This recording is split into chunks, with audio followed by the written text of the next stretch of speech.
Move to the courts now. Gerhard Ackerman has been found guilty on multiple charges in one of the country's biggest child sex ring cases involving rape, pornography, human trafficking, sexual assault and attempted murder. Now, he was facing over 700 charges. Another key accused, acting Judge Paul Kennedy, committed suicide last year before he could be tried. Well, today, High Court Judge Ismail Mohammed delivered the verdict, disputing Ackerman's claims that he was unaware of the photos of child porn found on his phone and laptop. I'm joined now by child rights activist Luke Lamprecht. He's also head of advocacy group, Women and Men Against Child Abuse. Luke, thank you so much for joining us. Talk to us about this judgment. Are you satisfied justice has been done? We are completely satisfied justice has been done. You know, in all the work we do, we really call for victims' voices to be heard. And that's really in line with the President's 5-point GBV plan, where he wants victims to be the center of the system. And in this particular judgment, out of the 740 odd charges, Mr. Ackerman was found guilty of 728 of them. And the only ones he wasn't found guilty of was ones where there was duplication of charges or splitting of charges or no evidence was presented for the charges. So ultimately, every word that the victim said was believed, every word that the parent said was believed, and every word that Mr. Ackerman said, where he didn't make admissions, was not believed. And that really is an incredible day in terms of the rights of victims. And in the judgment, we were very pleased when Judge Ismail dealt with the issue of what we call the cautionary rules. So we take, for example, single witnesses, child witnesses, witnesses in sexual offense matters. Their evidence must be taken with caution. And although that was the case here, that there were single witnesses, child witnesses, and in sexual offences, the judge clearly said that the cautionary rules mustn't be so formal that we dispense with common sense. And because the evidence was so similar across the board in terms of Mr. Ackerman and Advocate Kennedy's MO, what ended up happening was that the judge said, look, a lot of these children didn't even know each other, and the evidence was so similar. So the cautionary rule was dealt with, which is a massive issue in these cases. Talk to us about Advocate Paul Kennedy. Of course, he committed suicide last year before he could be tried, and he's the reason why there's an attempted murder charge that Ackerman faced, because Ackerman was aware that Kennedy was HIV positive but still trafficked boys to him. Do you think that there's a lot of stuff we'll never find out because Kennedy took his life? Look, in terms of the charges themselves, Paul Kennedy was called PK in the judgment, and I mean, he was mentioned all over the place. I mean, in multiple of the charges where Mr. Ackerman was found guilty, PK was mentioned. Now, my assumption would be that, you know, if one half of the conspiratorial or one half of the setting of children up for trafficking is found guilty, the other half is guilty as well.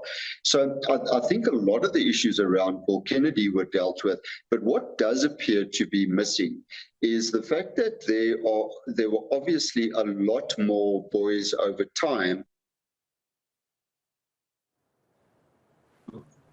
Sorry about that. There were obviously a lot more boys in this time who were victimized. And we know that there was a database of upward of 160 prominent South African Johannesburg males who were using children for sex and pimped by Mr. Ackerman. Now, that is the next step for me, is that who are all these other men? And I think some of them certainly were connected to Paul Kennedy, and as a result, we have lost some of that information. Wow. 160 prominent South African males who may have used Ackerman's services of these traffic boys. I mean, that's astonishing. We need to get to the bottom of that. How much time, realistically, will Ackerman serve, do you think? What are you calling for? What do you think realistically is going to happen?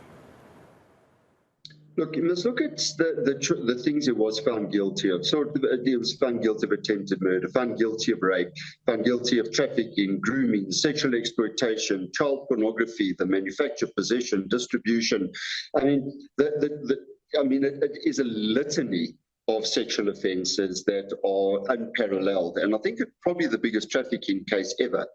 Now, for me and for my colleagues, and I think for most of the public, nothing less than a life sentence for us makes sense. I mean, just for a single charge of the rape of a child or the rape of a vulnerable person, you should be receiving life in terms of sentencing. And the other reason we believe life sends a good message is for the later part of the sentences. So we are coming up against a system now where people who have been convicted of very serious crimes, because they haven't been life sentences, they're getting parole after half of their sentence, 2/3 of their sentence. But if you're given life, you can only apply for parole after 25 years, and there is ministerial oversight.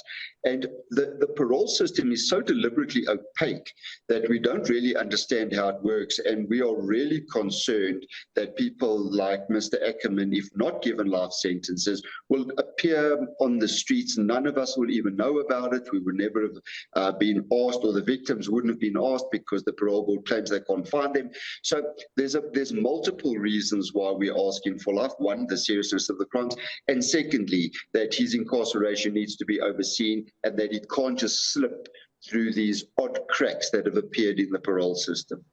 I would imagine that the success of today is, the bravery of these children who are prepared to speak, which I think we have to pay tribute to. It must be such a difficult, traumatizing thing to do. The support of organizations such as yours, but also the dogged determination of investigators and prosecutors. Does their work continue to find some of these 160 prominent South African men who would have used these children? Well, in terms of the victims and their parents, I mean, as I said earlier, the adversarial criminal justice system says that people are innocent until proven guilty. So therefore, it's almost like the witnesses are lying until the court finds otherwise. And in this case, the determination of the parents and the children really was kind of upheld in the judgment. And that cannot be done without the proper workings of Homeland Security in this case, the Family, Child and Sexual Offences Unit, the Cyber Unit, and obviously the National Prosecuting Authority. And I'm told by the National Prosecuting Authority in our discussions after court that they most certainly have an instruction to pursue the 160 alleged sex buyers of children on on Mr. Ackerman's database. And a last point is really about the kind of languaging that gets used.